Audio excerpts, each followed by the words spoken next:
Hey guys, how's it going? My name is Hamish Hodder and it is a very cold Melbourne morning, but I felt like making a video this morning, so I'm out here making a video and I just wanted to talk about some of the things that have been happening in the markets recently. A little bit of like a market update sort of video because I didn't really know what topic I wanted to talk about today, but I saw some interesting headlines, so I thought that we would start there. If this kind of video is something you'd like to see more of, then make sure you let me know down in the comments below, because I can certainly make this kind of video more often as like sort of an in-between video, in-between analysis videos, to keep the frequency up as well as keeping up the high quality analysis videos. I was also considering putting videos like this on a daily or bi-daily basis into the Messenger group. So everyone who's subscribed to me on Facebook Messenger, it's the first link in the description below if you're interested, but everyone who's subscribed on there, they get my videos 24 hours before they come out as unlisted. And I'm thinking about posting some extra content in there too, because it's a really great place where I can send out content to all you guys and you guys can respond one-on-one to me with relation to that content. So that's something to consider as well. So the first thing I wanted to talk about this morning was the Trump tariffs. So if you've been following any kind of stock market news over the past year, you would know that Trump has been imposing a number of tariffs on China over the past few months. So earlier in the year, they started off with 3 types of tariffs. They started off with tariffs on washing machines of Chinese goods, solar panels of Chinese goods, and then steel and aluminium products and materials. And most recently, in the past couple of days, Trump has announced that he is going to be imposing or plans to impose even more tariffs. And these are tariffs on up to $200 billion. Actually, I think it's slightly over $200 billion worth of Chinese goods, which is huge. And I believe China has retaliated and is going to be taxing a considerable amount of US goods going into China as well. And basically, there's no winners in a trade war like this. As you've seen, probably the US and the Asian markets have both been hit significantly this week, and it's quite interesting to see what people are saying about this thing. And a lot of people are saying that Trump is very good at negotiating and it's just a negotiating tactic, but we'll see how far these back and forth tariffs go and this trade war goes and how much it actually impacts the stock market over the long term. Probably not much over the long term, but in the short term we could see some significant downward movements due to these kind of imposements from each nation. One thing I thought that was interesting that I saw in the news this morning was that some Australian economists believe that the Trump tariffs could actually be good for Australia in some way, because that China could start to look for to make stronger relationships in trade with other nations such as Australia, since they're getting taxed so highly by the United States. However, I think that the general consensus is that this is a very small positive in the big negative that is the trade war that has huge deficits on both sides, and it's not good for anyone to be imposing massive tariffs on other nations. So the next thing I wanted to talk about was Telstra. Now Telstra's in the news because they're going to be cutting 8,000 jobs from their workforce, which is huge. So they have a workforce of, I believe, about 32,000 employees, and they're going to cut 8,000 employees. And they've actually said that they're going to be eliminating a number of middle tier management. They're going to be eliminating and clearing out a lot of positions that they no longer need and they no longer think is going to be helpful in growing in the future. So 8,000 out of 32,000, that's a 25% drop in the workforce, which is huge. And they've upped, and this is part of their plan to up their cost cutting from $1 billion to $2.5 billion before 2022.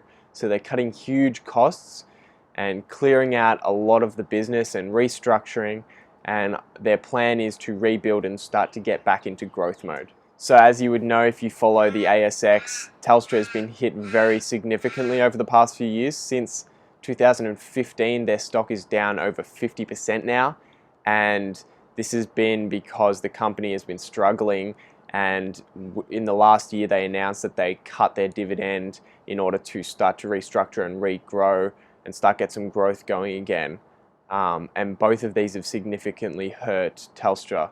And it's going to be interesting to see if they can turn it around and if they can start to get some growth going again. So I find Telstra a really interesting one because they're in the telecommunications sector, and the telecommunications sector has been shaken up by the Australian government, who has imposed this NBN, this National Broadband Network, which is essentially where the government now wholesales the infrastructure and wholesales the internet to the internet providers. So Telstra used to be a retailer and a wholesaler. So the retailers are selling to us, and it also was a wholesaler as it owned vast expanses of cable and was able to sell its cable usage to other retail internet providers. But now that the NBN is the only wholesale provider, a lot of Telstra's business has been stripped away from it.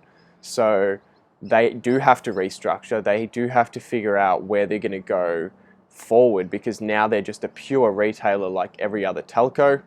And I find it interesting because I think they had a very strong competitive advantage prior to the NBN, because they owned so much infrastructure that they had all of those years of putting in those cables and having vast expanses of infrastructure set up already and established, and now none of that is going to be generating income or revenue for Telstra. And now the only real way that Telstra can compete is by offering the lowest retail prices, and a price war between a number of different telcos is never a good sign, because it means that it's just going to be a race to the bottom. Like, who can offer the cheapest price? And it's just going to be margins being squeezed. They're just going to be squeezed all the way down until there's no profit left for anybody in telco. And lastly, I just want to talk about Jim Mellon. So Jim Mellon is a billionaire, and he's come out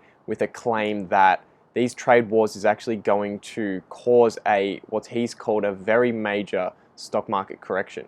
And I find that very interesting about what he's saying, because I kind of agree with what he's saying, but I'll explain where I disagree.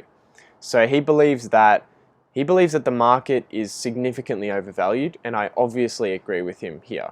I think that the markets are significantly overvalued, and you can see this by the Wilshire GDP. You can look at the Schiller PE.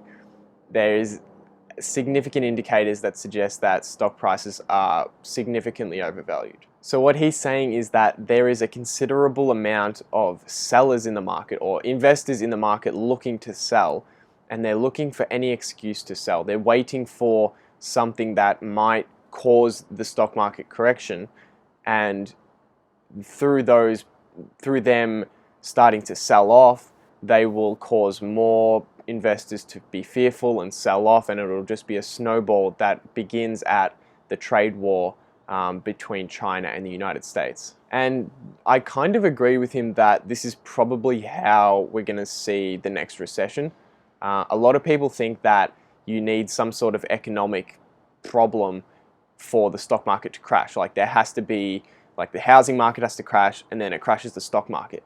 But what a lot of people miss and don't understand is that the stock market can cause the recession. So if the stock market crashes significantly because prices are overvalued, what that means is that anyone who owns assets, which is a significant proportion of everybody, they feel less wealthy because their stock prices have fallen 30, 40%.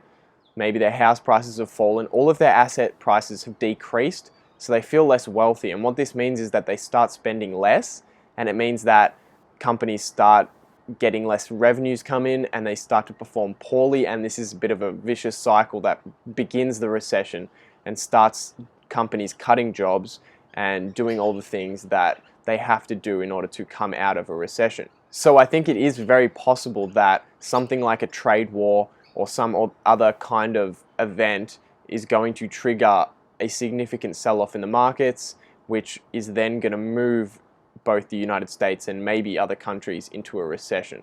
Where I disagree is that he's saying that this trade war, this specific trade war and these specific tariffs is what's going to cause it. And I think it's a bit ridiculous to make a claim that you know that a certain event is going to cause a crash before it happens, because that's just not possible. Like, it makes sense to say that within the next couple of years, some event is going to trigger a significant sell-off, which may trigger a recession.